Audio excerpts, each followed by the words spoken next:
The night air in Seoul was sharp, filled with neon lights and rushing footsteps. Adaro didn't care. She was running. Her heels clattered against the pavement as she darted through the crowded street, clutching her handbag like it was the last piece of dignity she had left. Her boss had screamed at her again, called her names, even threatened to fire her. But tonight was different. Tonight she had snapped. She had thrown her apron in his face and stormed out of the restaurant, heart pounding like a drum. God, if I get caught again, just take me to heaven straight, she muttered, weaving between people. Behind her, she heard her boss's furious voice echoing down the street. Adaro, you lazy foreigner, come back here. Her heart sank. People were staring now. She couldn't afford humiliation, not again. She needed a distraction. Something big, something mad enough to silence the drama. And that's when she saw him. A tall man, broad shoulders, dressed in black from head to toe. His face looked carved from stone. Sharp jaw, dark hair falling perfectly over cold eyes. He was just standing there, hands in pockets, like the chaos of the city wasn't touching him. Without thinking, Adaro lunged forward, grabbed his coat, and pulled him down into a kiss. The crowd gasped. Her lips trembled against his, but she pressed harder, desperate. Anything to make her boss freeze, anything to save face. And to her shock, the stranger kissed her back. His hand slid to her waist, steady and deliberate, as though he had been waiting for this exact moment. His lips moved with a dangerous calmness, almost like he was enjoying the scene. Adaro's eyes widened. Who kisses a total stranger this confidently? When she finally pulled back, breathless, her boss was standing frozen, jaw dropped like he had seen a ghost. The crowd was whispering, phones flashing, some even cheering. Adaro wiped her mouth quickly. See? I'm busy. Leave me alone, she yelled at her boss, before turning back to the stranger with a nervous laugh. Sorry. I just borrowed your lips. I'll pay you back with chewing gum or something. The man stared at her in silence. His eyes were unreadable, but his lips curved slightly, dangerously. Who are you running from? His voice was deep, calm, too calm. Adaro swallowed hard. Just my boss. He's allergic to my existence. She tried to laugh it off, but his gaze didn't soften. Her boss, realizing the man she had kissed looked far from ordinary, stammered. Are you two together? The stranger didn't blink. He pulled Adaro closer, one hand on her waist, the other slipping into his coat pocket like a silent threat. His eyes glinted under the streetlight as he said, loud enough for everyone to hear, "She's mine." The crowd gasped again. Adaro nearly fainted. Mine where? Which mine? She blinked up at him, heart racing like a boda engine. Her boss paled, mumbled something under his breath, and scurried away like a rat. The crowd dispersed slowly, disappointed that the drama was over. And now it was just the two of them. Adaro tried to step back, but his grip didn't loosen.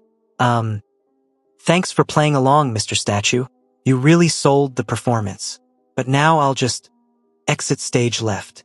He finally released her waist, but his eyes lingered. You're bold. Do you always kiss strangers on the street? Adaro folded her arms, trying to regain her dignity. Do you always kiss back like you've been practicing for years? For the first time, his lips twitched into something close to a smirk. You started it. Adaro pointed at him. So you admit you enjoyed it. He didn't answer. Instead, he tilted his head slightly, scanning her like a puzzle he wasn't sure he wanted to solve. What's your name? She hesitated. Something about him was unsettling, dangerous, but his eyes, cold and sharp, pulled her in. Adaro. His smirk deepened. Adaro, interesting. She squinted at him. And you? Or do I just keep calling you Mr. Statue? He didn't reply immediately. Then, with a voice that sent chills through her bones, he said, Jun-ho. The name rolled off his tongue like a warning, like she was supposed to recognize it. But she didn't. Nice. Jun-ho, she said, testing it. Sounds like the kind of name that belongs to a K-drama villain. His smirk faded. Or worse. Before she could reply, a sleek black car pulled up beside them. Two men in suits stepped out, bowing quickly. "Young master, your father is waiting." Adaro froze. "Young master? Bowing?" This was no ordinary statue man. Junho glanced at her one last time, his cold mask sliding back in place.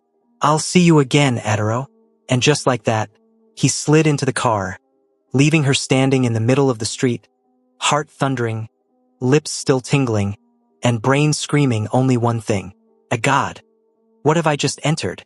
The night after the kiss should have been quiet for Adaro.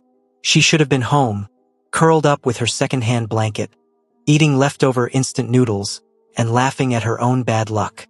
But her lips were still tingling.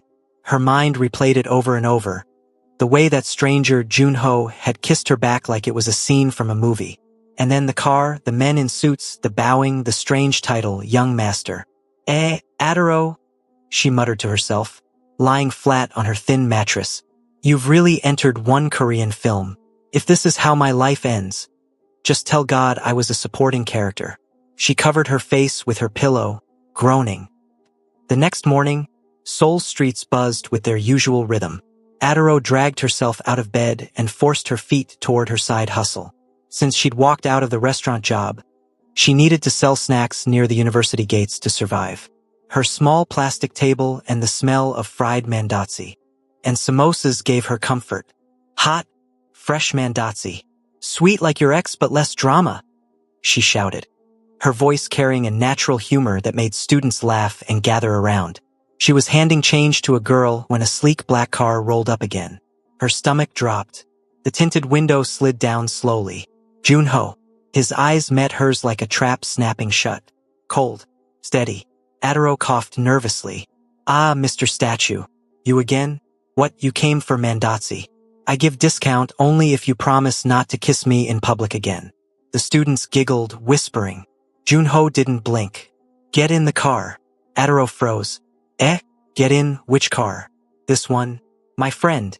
Do I look like Uber Eats to you? I'm busy making a living. The driver opened the back door. The suits from last night stepped out, towering, intimidating. The students gasped. Phones were raised. Adaro quickly packed her mandatsi into a bag, muttering, "God of Abraham, Isaac, and Jacob. If this is how kidnappers work in Korea, then today I'm finished."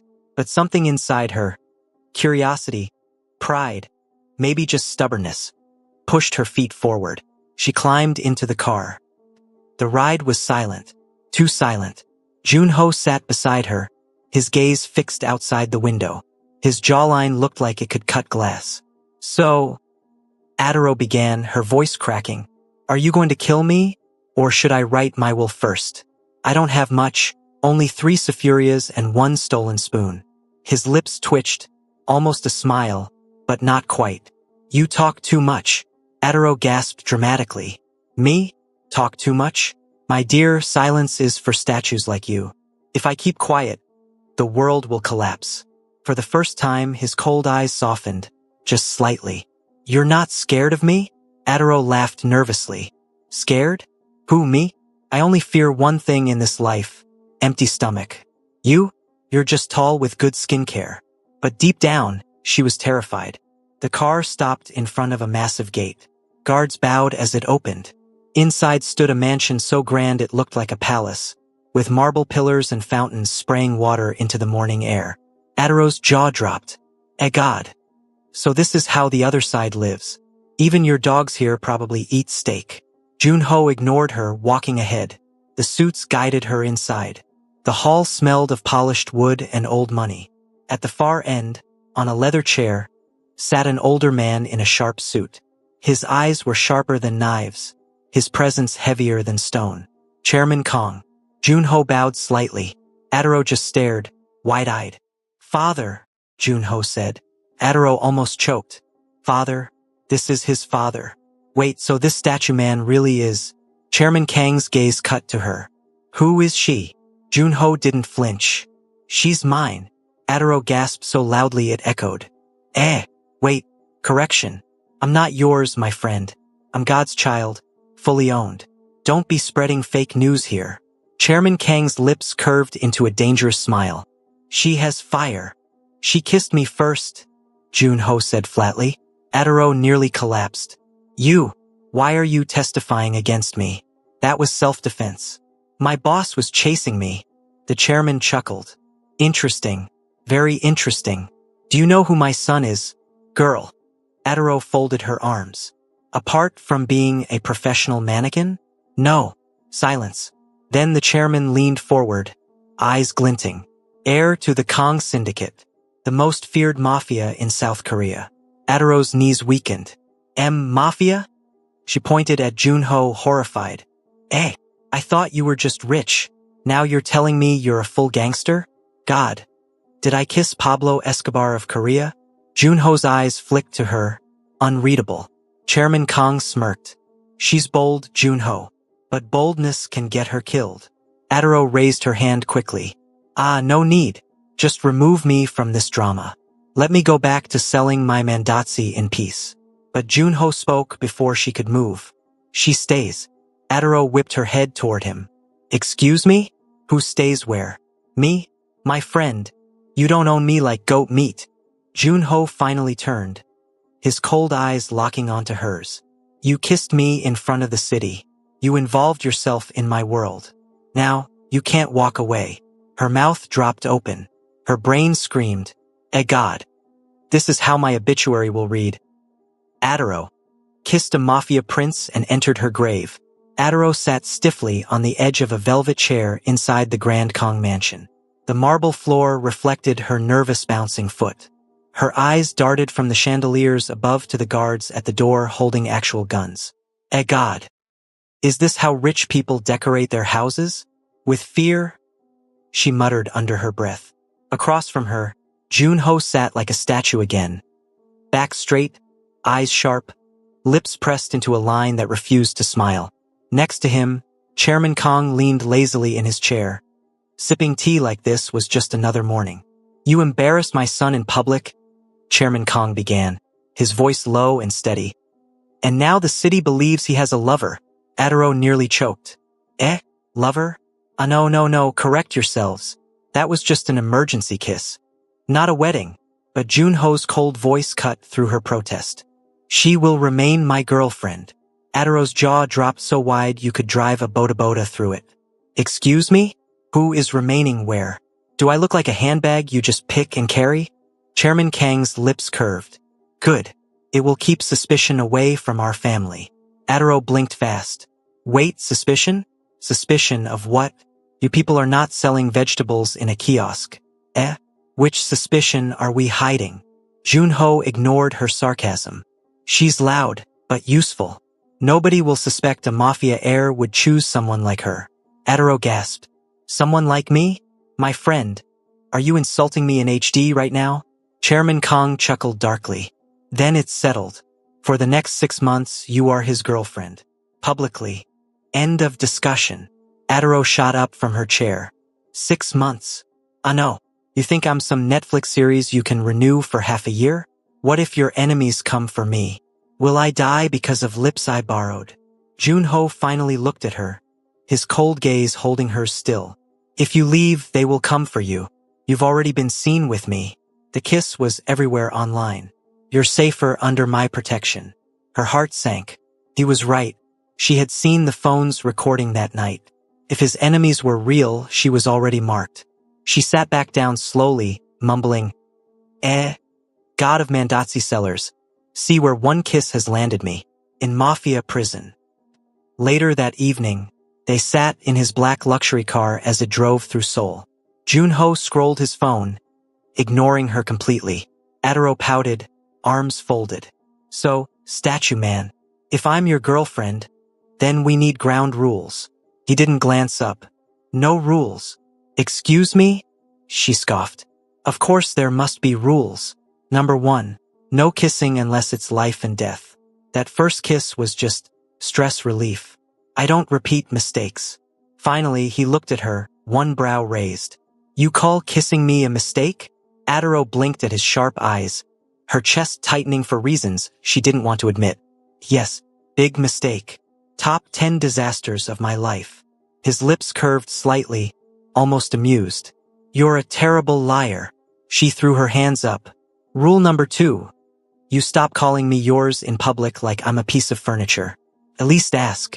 Do you know how my ancestors screamed when you said, "She's mine"? They nearly rose from the grave to slap me. A corner of his mouth twitched. You talk too much. And you statue too much. The driver coughed awkwardly, trying not to laugh. At the university. The next day, Junho strolled through campus with Adaro at his side. Girls gasped, whispering. Some even glared daggers at her. See how they're looking at me? Adaro whispered. If looks could kill, I'd be roasted plantain by now. Ignore them, Junho said flatly. She held her chin high. Of course I'll ignore them.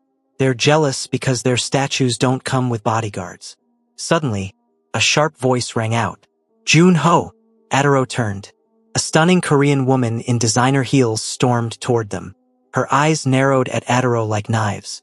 Hygiene, Junho muttered. Who is this? Hygiene demanded, looking Adaro up and down. Adaro stepped forward with a bright smile. Me? I'm the girlfriend. Nice to meet you, Madam Eyeliner.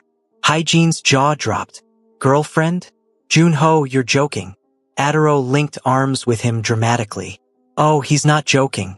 We kiss on the street, hug in the rain, and share noodles in the dark. Very romantic. You should try it sometime. Students nearby gasped and whispered louder. Phones were recording again. Junho didn't deny it. His hand tightened on Adaro's arm, his expression unreadable. Hygiene's face twisted with rage. This isn't over. She stormed away, heels clicking like gunshots. Adaro leaned closer to Junho and whispered, God, who is that hurricane in high heels? My fiancé, he replied coldly. Adaro nearly fainted. You're what? That night, back in the mansion, Adaro paced the living room like a madwoman. So let me understand. You have a fiancé, but you're forcing me to play girlfriend? Do you want to die young? Because that woman's eyeliner is sharp enough to stab me. Junho watched her silently, leaning against the wall with arms crossed. She pointed at him. Statue man, listen carefully. Rule number 3. I'm not fighting another woman over you. If she comes with knife, I'll hand you over myself. His lips finally curved into a dangerous smirk. Too late. You're already in this, Adaro. She groaned loudly, covering her face. God. Why didn't I just run into a banker or dentist instead? Knew. I had to kiss Korea's #1 Mafia prince. But when she peeked at him through her fingers, her heart skipped. For the first time since they met, Junho wasn't looking cold. He was watching her with something else in his eyes. Something unreadable, almost human. And Adaro realized, with a mix of fear and excitement, that this fake relationship was about to drag her into storms she wasn't ready for. Seoul was glowing that evening, its skyline glittering with neon lights. Adaro wished she could enjoy it like a normal person, walking with a bag of roasted chestnuts, maybe humming to herself. But instead, she was stuck in the back seat of Junho's black car, dressed in a borrowed designer dress, on her way to a business dinner. Explain to me again, she said, tugging at the neckline. Why I must follow you to this boring rich people party. Don't you have actual models on speed dial? Junho's cold eyes flicked to her. You're my girlfriend. People need to see it. Adaro groaned. Being your girlfriend is like being on a permanent reality show. Do you know how tiring it is to smile like this? She stretched her face into an exaggerated grin that made the driver almost choke with laughter. Junho's lips twitched, but he turned back to the window. The hall was filled with chandeliers, expensive perfume, and the kind of laughter that sounded fake. Men in suits and women in gowns mingled, sipping wine that probably cost more than Adaro's entire life savings. As soon as they entered, heads turned. Whispers started. There she is. That foreign girl. She's with Kang Junho? Adaro held her chin high, though her heart pounded. God. See how they're staring like I stole their electricity bill money. Junho guided her to the center, his hand firm on her waist. Ignore them. Easy for you to say, she muttered. You look like a cover model. Me? I'm one mandatsi away from embarrassing myself. Suddenly, Hygiene appeared, perfect as always, her lips painted red, her dress shimmering under the lights. She approached with a smile so fake it could peel off. Adaro, isn't it? She said sweetly. Yes, Adaro replied, matching her tone. And you must be Madame Hurricane. Gasps rippled through the crowd.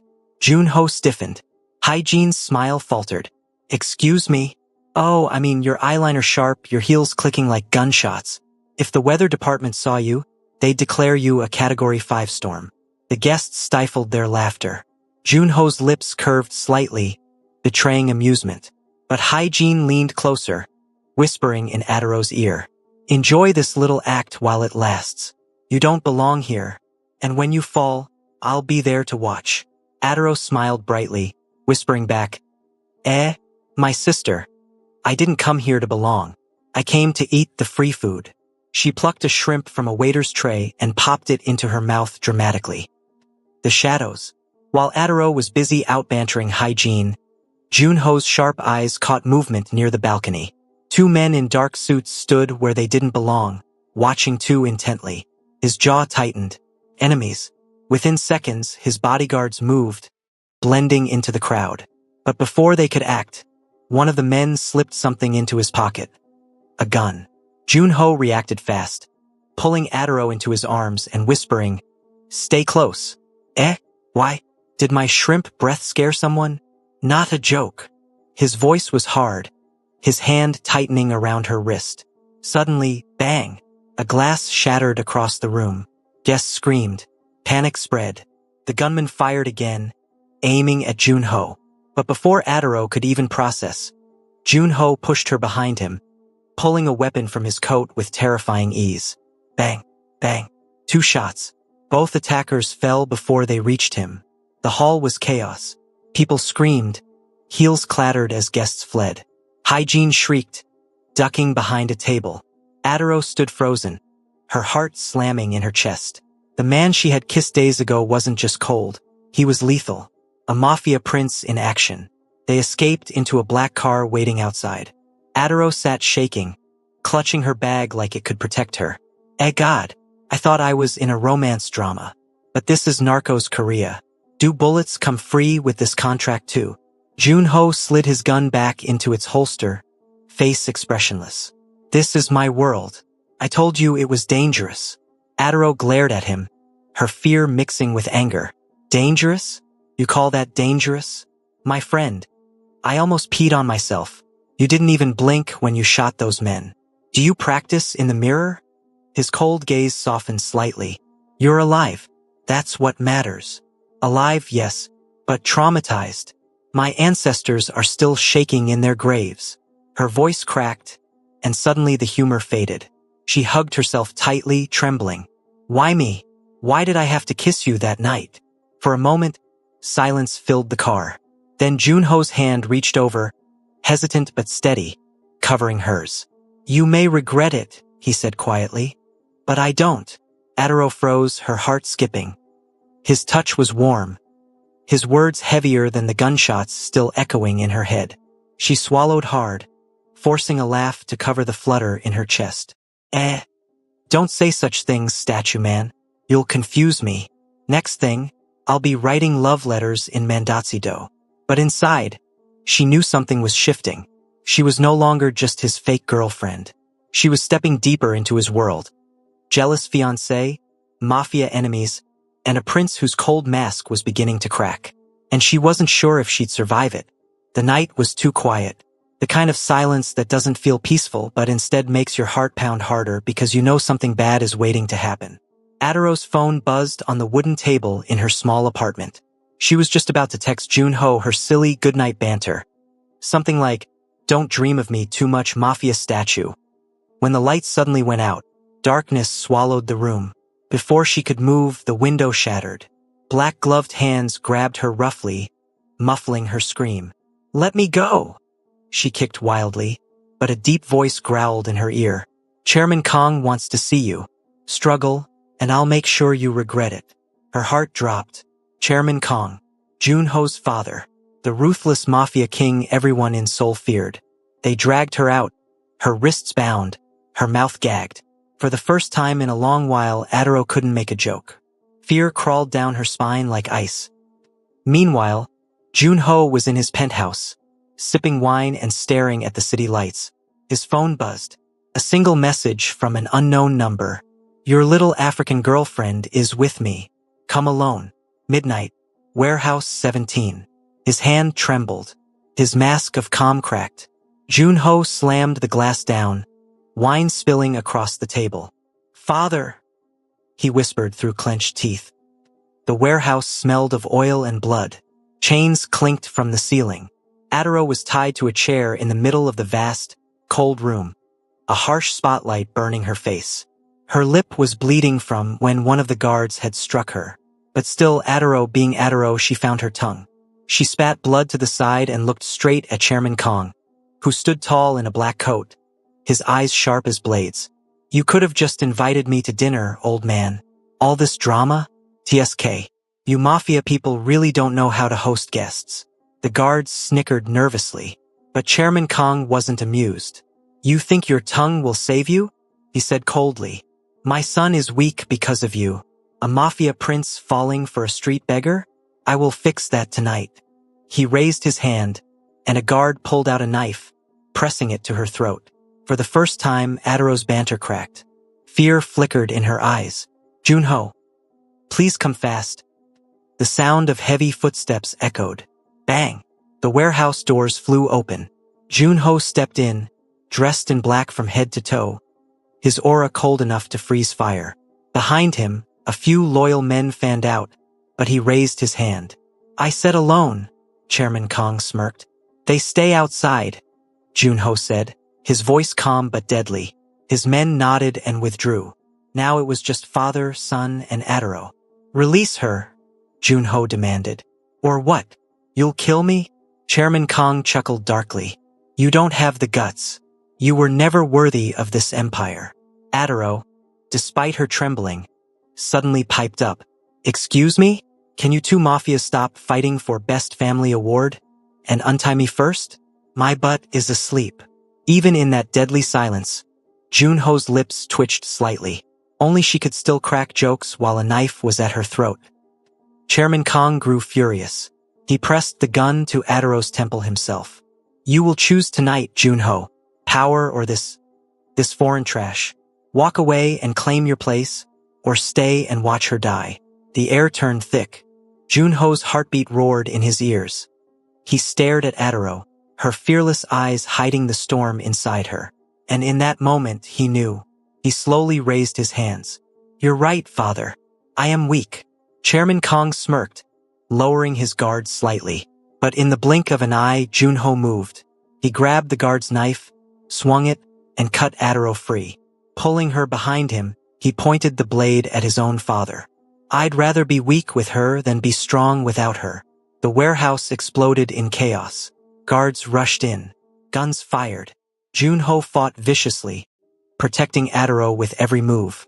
She ducked, her heart racing, shouting things like, Behind you, statue. No, your other left. Even in the middle of gunfire, one bullet grazed his arm, and Adaro screamed, Stop being dramatic. You can't die before I kiss you properly again. That fueled him. With one final strike, he pinned Chairman Kong against the wall, blade at his throat. Touch her again, and I'll destroy you. Junho hissed, his eyes blazing. Chairman Kang's laughter echoed through the bloody warehouse. You've chosen love over power. That will be your undoing. But Junho didn't care. He grabbed Adaro's hand, pulling her into his arms. Her body shook against his, and for the first time, she didn't joke. She just whispered, brokenly, I thought I'd never see you again. He pressed his forehead to hers, his voice raw. You'll always see me, as long as I breathe. When they stumbled out of the warehouse, bruised and bloodied, Adaro finally found her banter again. You know, she panted, clutching his arm. Next time you want to impress me, flowers would do. No need for a full Mafia action movie. Junho let out a rare laugh, pulling her closer. You're impossible. And you love it? She shot back, grinning weakly. Despite the chaos, despite the blood on their hands, they walked away together. He as her shield, and she as the fire that refused to be dimmed. But deep down, Adaro knew this wasn't over. Chairman Kong would never let them go that easily, and she wasn't wrong. Rain poured over Seoul that night, heavy and relentless, as if the sky itself was mourning. Adaro sat on the rooftop of Junho's penthouse, a blanket wrapped tightly around her shoulders. Her lips still stung from the cut, and her wrists were raw from the ropes, but it wasn't the pain that kept her awake. It was the look in Junho's eyes when he faced his father. She hugged herself tighter.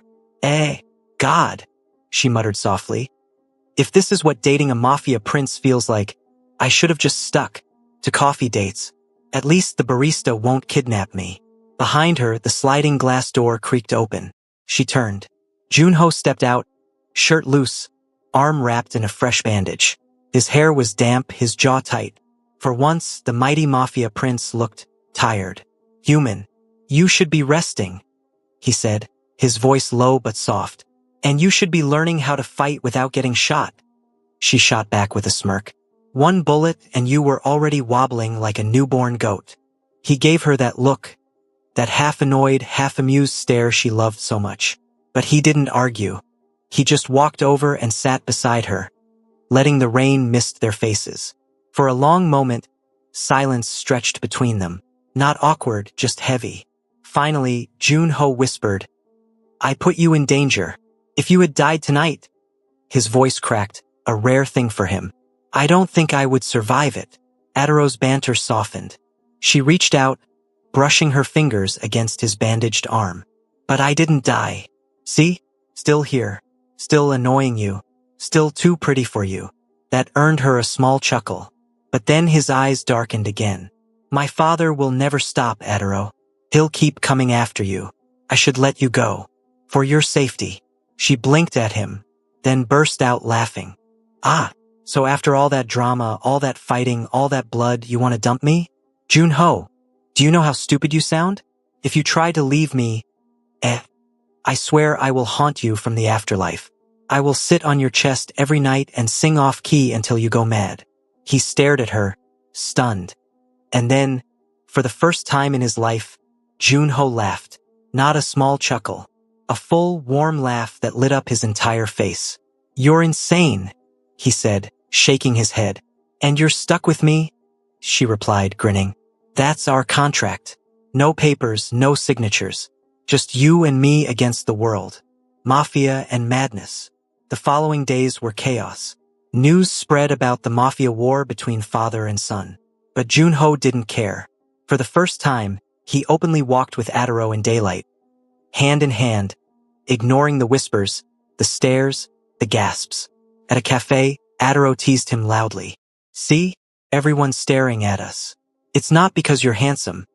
It's because they're wondering why a fine babe like me is with a grumpy statue. Keep talking, Junho muttered, but his lips curved. She leaned closer, whispering, Admit it, you like the drama. And maybe he did, because with Adaro the world finally felt real. But peace never lasts long. One evening, as they prepared dinner together, Adaro chopping vegetables terribly while Junho skillfully handled the knife. His phone rang. He answered. His face went pale. What is it? Adaro asked, frowning. Father collapsed, he said stiffly. Adaro blinked. Wait, the old man who tried to kill me? The same one who almost made me a ghost? That one collapsed. Junho shot her a sharp look, but she raised her hands. What? I'm just saying, karma is faster than Korean Wi-Fi. Still, she saw the conflict in his eyes. Despite everything, Chairman Kong was still his father. She sighed, putting the knife down. Go see him, Junho. You'll regret it if you don't. He hesitated. I can't leave you alone. Adaro rolled her eyes. Please, what's he going to do, send kidnappers while he's lying in a hospital bed? I'll be fine. Go.